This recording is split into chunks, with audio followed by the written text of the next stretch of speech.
thoughts, one thought after another. This is the dimension of object consciousness that is many people's predominant mindset, and that is why their lives are so out of balance. Object consciousness needs to be balanced by space consciousness for sanity to return to our planet and for humanity to fulfill its destiny. The arising of space consciousness is the next stage in the evolution of humanity. And of course, we see a battle going on in the evolution of humanity. So we need to be very clear about what Eckhart Tolle is saying. I'm going to share this with you again. Most people's lives are cluttered up with things, material things, things to do, things to think about. Their lives are like the history of humanity, which Winston Churchill defined as one damn thing after another. Their minds are filled up with the clutter of thoughts, one thought after another. This is the dimension of object consciousness that is many people's predominant reality, and that is why their lives are so out of balance. Object consciousness needs to be balanced by space consciousness for sanity to return to our planet and for humanity to fulfill its destiny. The arising of space consciousness is the next stage in the evolution of humanity.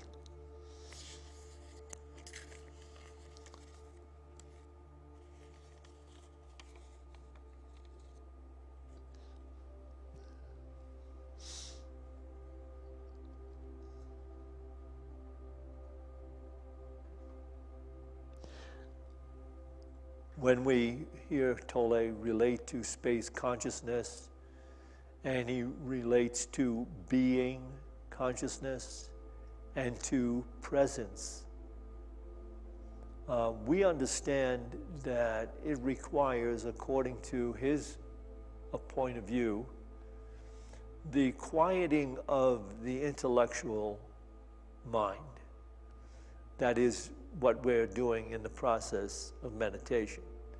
We're simply letting go that ongoing, incessant thinking that people are involved in the pursuit of figuring out how to live life in the outer material world more effectively, more harmoniously, joyfully, prosperously.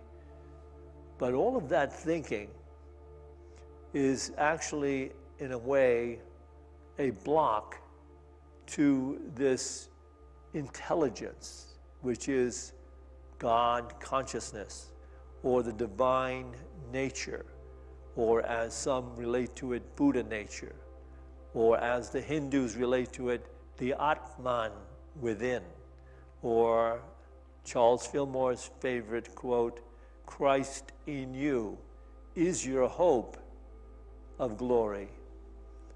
So accessing this particular core nature within us requires a practice in meditation. And at first it will seem very futile. When people start meditation after they've lived their lives attempting to figure things out and work things out according to their intellectual objective observation, they find, what's going on? I'm wasting time.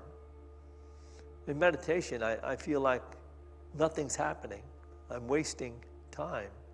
I could be getting something done, something important, something that will effectively improve my lifestyle. But that's not true.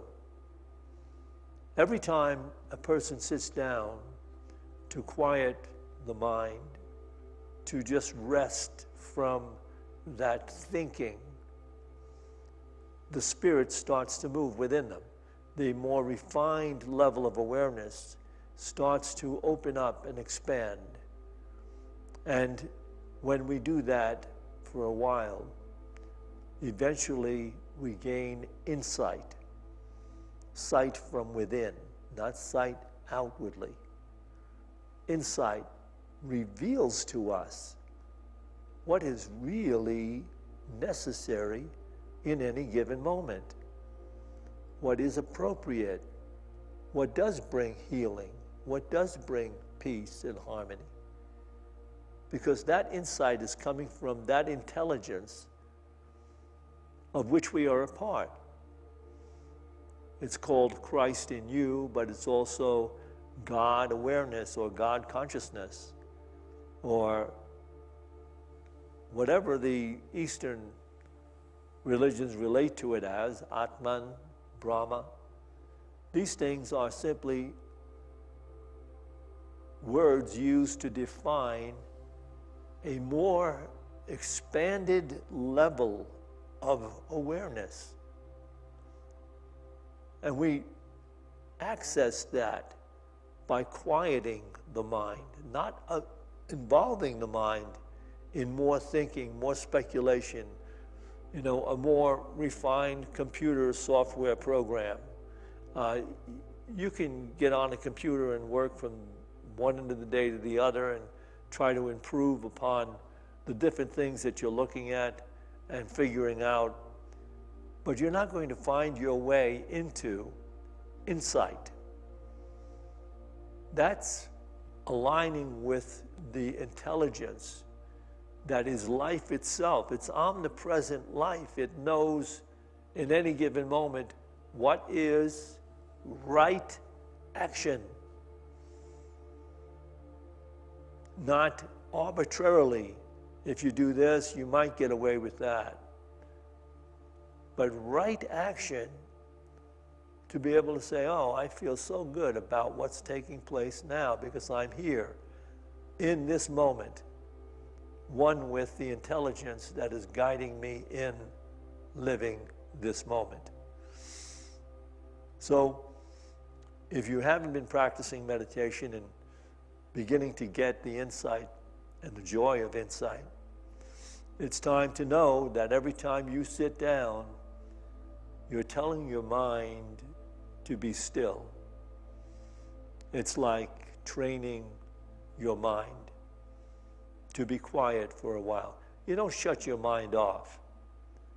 You simply tell it, relax, be still. Let's become present. Let's be okay with feeling this moment and what is happening in this moment. And you let your thoughts pass by. I say to people who are beginning meditation to keep a pencil or pen and paper next to you. So when you get a particular idea or an insight, you shouldn't stop meditating. You need to write it down and then go on with your meditation. And at one place, you'll finally enter that sublime level of peace and joy in which you are one in the process of being here and now.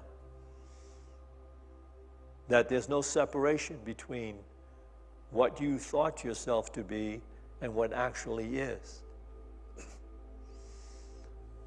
So it's incumbent upon us to practice the presence by practicing the quieting of the mind. We are not advocating, as some people think, withdrawing from outer directed living. We're not. We are Dharma yogis. We work out this process of transformation while we're still in the world. We don't withdraw from taking action in life and having our goals and dreams that we are pursuing. We don't do that just to be sitting still and quiet in this sublime level of awareness. What we find ourselves doing is carrying that level of peace and joy, insight, into what it is we are doing. So we are becoming light beings in all that we are doing. And Eckhart Tolle will speak to this as well.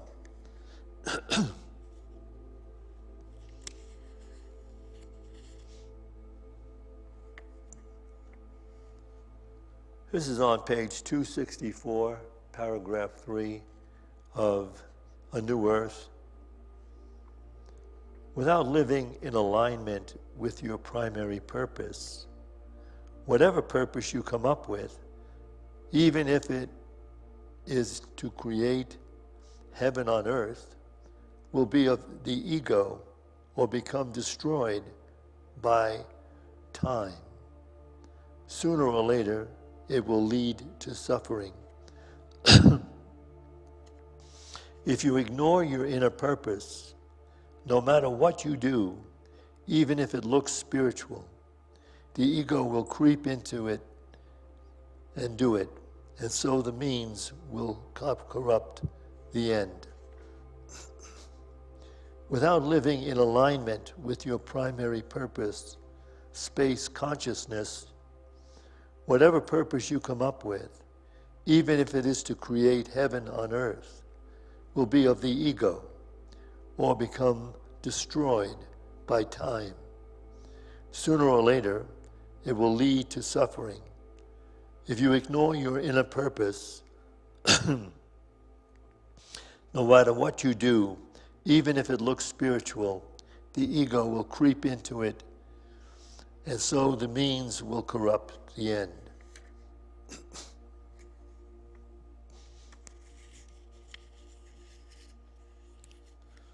So, everything that Eckhart Tolle advocates is living in this present moment completely and totally. I should have brought a glass of water out here with me. There's tea?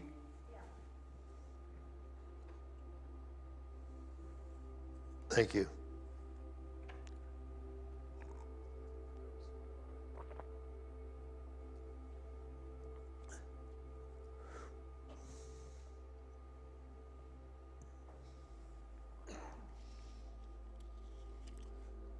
Everything that Tolle is advising us to do leads to a relinquishment of the limited definition of life, which is that I'm strictly a body in a world of separate phenomena.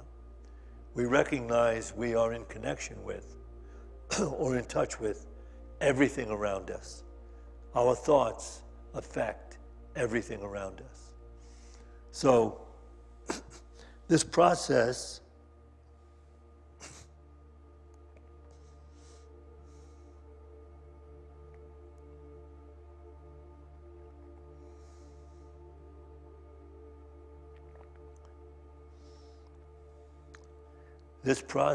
leads us into the now present moment, which means we're surrendering the futuring of the thinking mind, which is always concerned with future or past.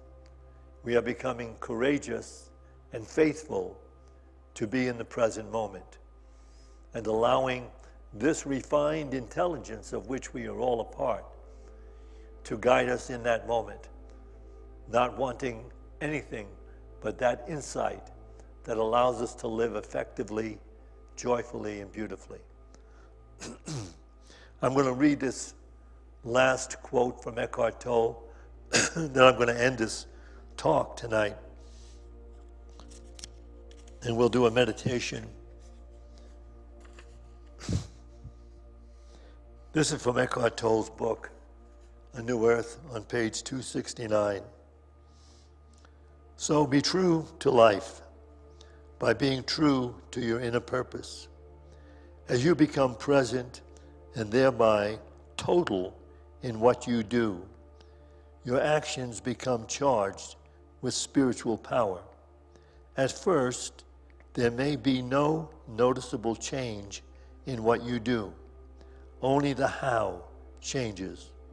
Your primary purpose is now to enable consciousness to flow into what you do.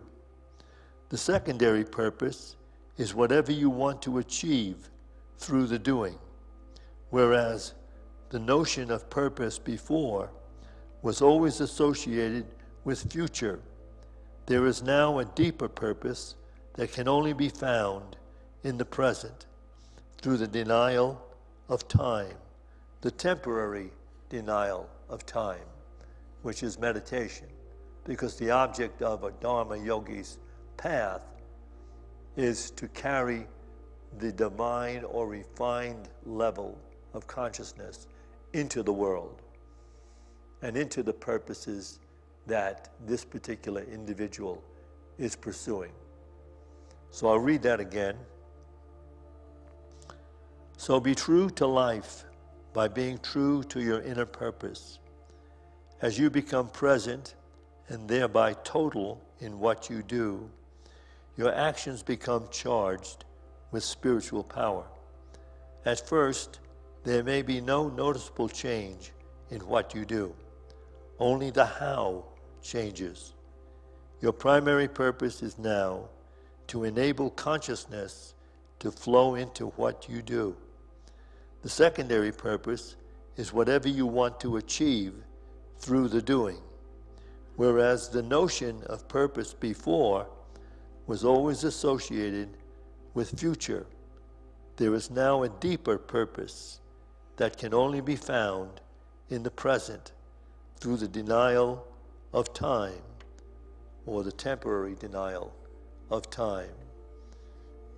So as long as we are into linear thinking and the initial definition of life, we are involved in attempting to make the future a better future for us personally.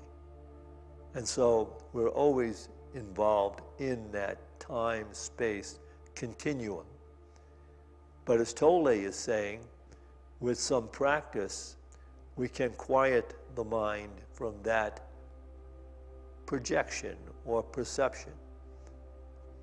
And when we quiet the mind from that, natural awareness of intelligence enters in to bring us into this joyful, present, fearless being in the here and now awareness. That is what the spiritual teachers are all in the process of teaching us. That is what A Course in Miracles is attempting to open us up to, and what the masters down through the ages have been attempting to bring human beings into. That we are not just physical, separate body-minds. That we are interconnected with everything we look upon. And thereby, everything we look upon is part of our true self and is in fact sacred. So you can see how this eliminates the need for some type of religious dogma that is explaining to us that to be right with God, you have to do this, this, and this, and this. And then on some distant day, you will drop the body, and then if you did enough things in keeping with that dogma, you will be able to enter the gates of heaven. That's not what Unity is aspiring to teach you. To bring you the present truth of heaven in your midst, heaven in your everyday life, here and now, which you will take and move on into that space when you finally finish up your dharma, your karma here in the physical life. You will, in the heavenly awareness, move into that divine experience beyond physical level of awareness. Okay, I thought that would actually prompt Norma to come up and we can get started on the meditation. But I will go ahead and do the meditation until my higher self gets here. Just take a couple of deep breaths. As you release your breath, release any pressing cares or concerns you may have brought with you. For they are all part of the speculation from the false interpretation of life.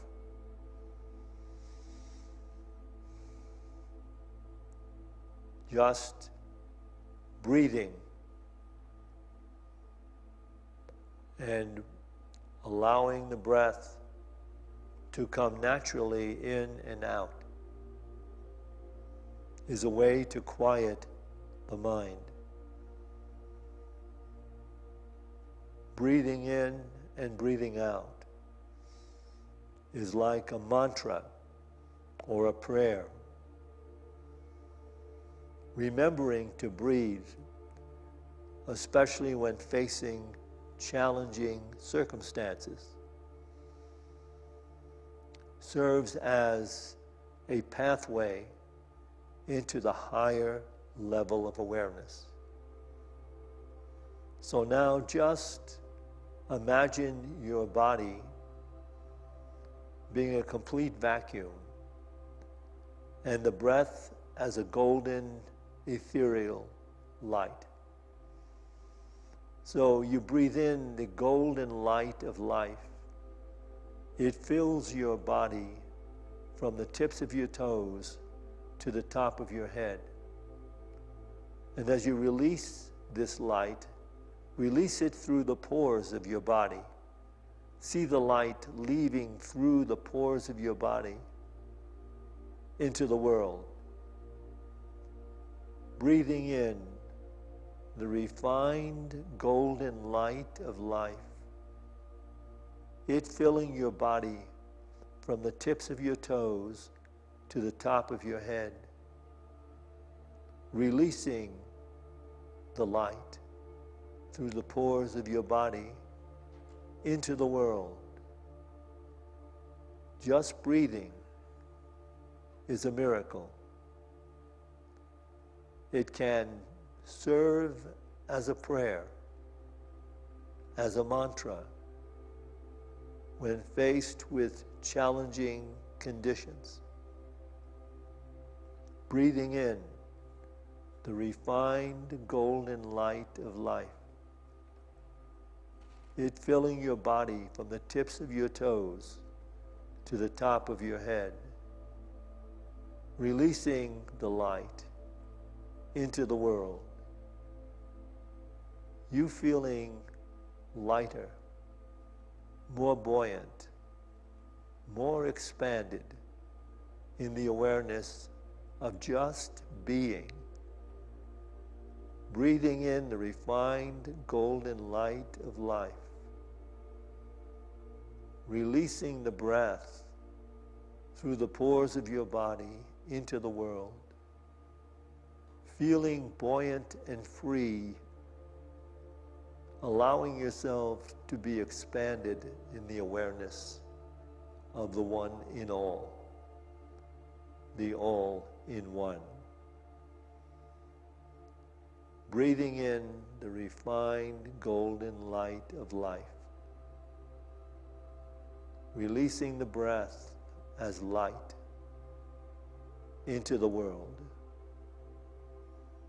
Feeling buoyant, feeling peace, feeling your oneness with all life. Just breathing is a miracle. Breathing is a prayer. Breathing is a mantra.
in this refined level of awareness,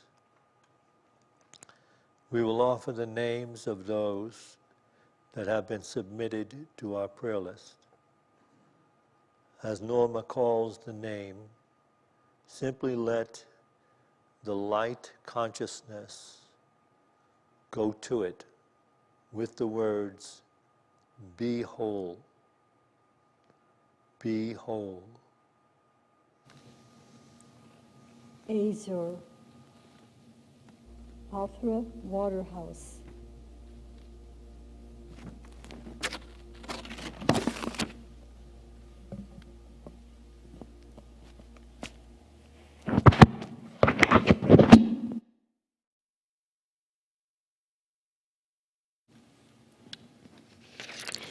Jessica Davis.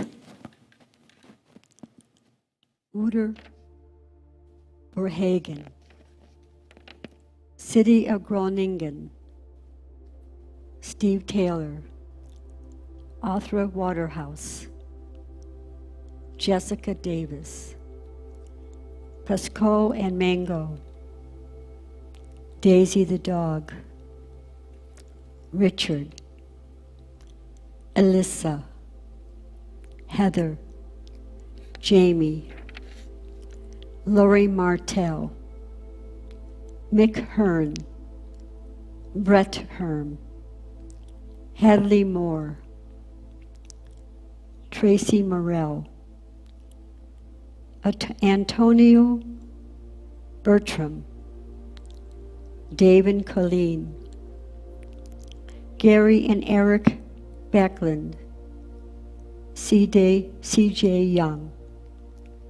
Sheen Ray and family. Bernadette Hallowhorn and family.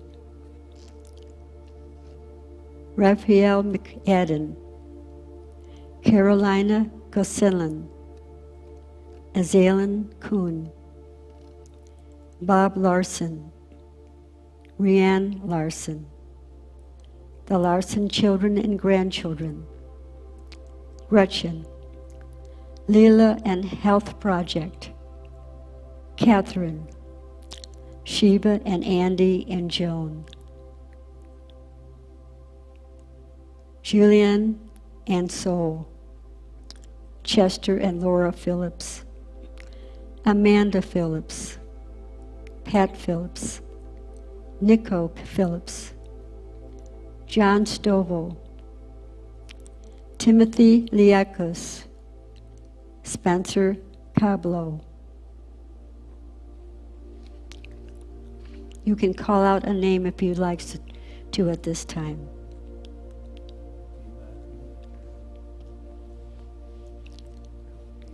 Family. Sandy Spahn.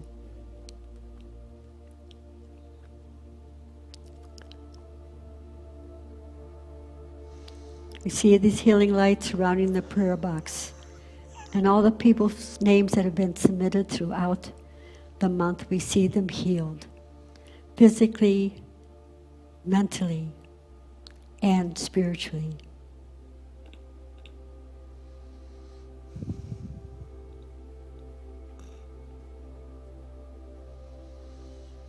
Let us take a moment now to visualize this divine awareness entering the consciousness of everyone sharing this Boulder community with us. And it expanding into the consciousness of everyone sharing the state of Colorado with us. And this refined level of divine awareness moving into the consciousness of everyone sharing these United States of America with us. And it expanding to take in every nation in the world, all the peoples of all the cultures and nature of the world. And this bringing forth the new heaven and the new earth, the grand new harmony of humanity with all the creatures and all the life forms on planet Earth. As we pray, the light of God surrounds us. The love of God enfolds us. The power of God protects us. The presence of God watches over us. Wherever we are, God is. And God is love. To this we say, Amen.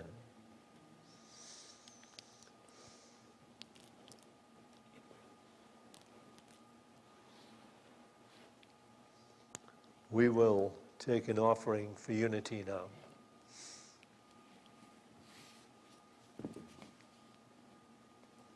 And those of you who are watching online,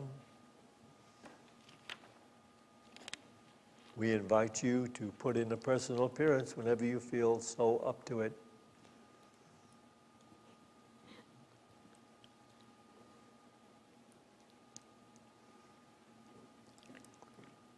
So as we bring to mind that financial gift we'd like to make to Unity of Boulder, let's bless it with this offering prayer. Divine love, through me, blesses and multiplies all that I have, all that I give, and all that I receive, because I give. And so it is.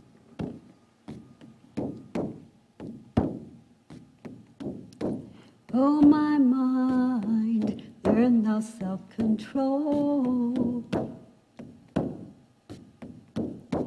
Oh, my mind, learn thou self-control. Go not in the house of senses, go not in the house of senses. Learn thou self-control. Oh, my mind, learn thou self-control. Oh, my mind, learn thou self-control.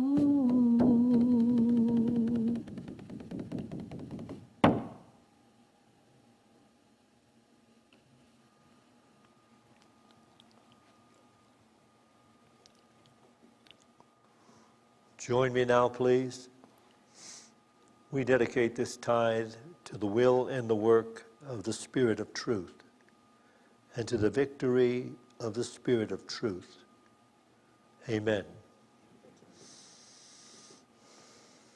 As you leave, in the front table, I have a copy of Satao Nama explaining about it, and I also have the prayer that Myrtle Fillmore did, and that's a part of the prayer.